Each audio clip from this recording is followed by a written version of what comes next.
We haven't spoken to the Sheriff's Department much at this point, but mostly it's just been a question of what type of investigation was done before the killings, and then what was done and what was told to the families after the killings.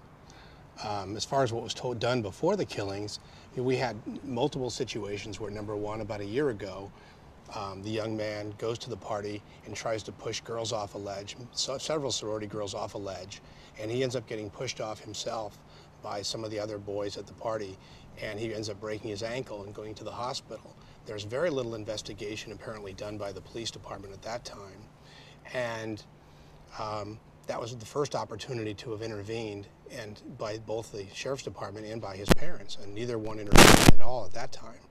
Then we kind of fast forward and we have the whole candle incident in the apartment with his roommate, another opportunity for the Sheriff's Department to intervene and see that something is wrong, and instead they just make a mistake and they arrest the roommate.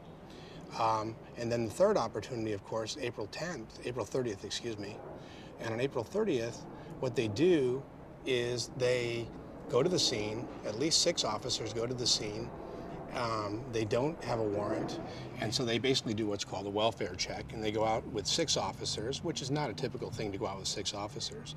And the 6 sheriff's officers go out there and interview him and do a very cursory interview with him, and then are interrupted by the mother of the killer, who intervenes on her son's behalf and basically says, oh, it was a misunderstanding, and helps to kind of make the whole thing blow over. There was no background check to find out that he had purchased 3 semi-automatic weapons or over 400 rounds of ammunition. At this time, obviously, something could have been done to have stopped this from occurring. Also, the roommates weren't warned in any way, shape, or form. So this was an opportunity to have stopped this thing, and even the killer had admitted that had something been done at that time, it would have stopped everything.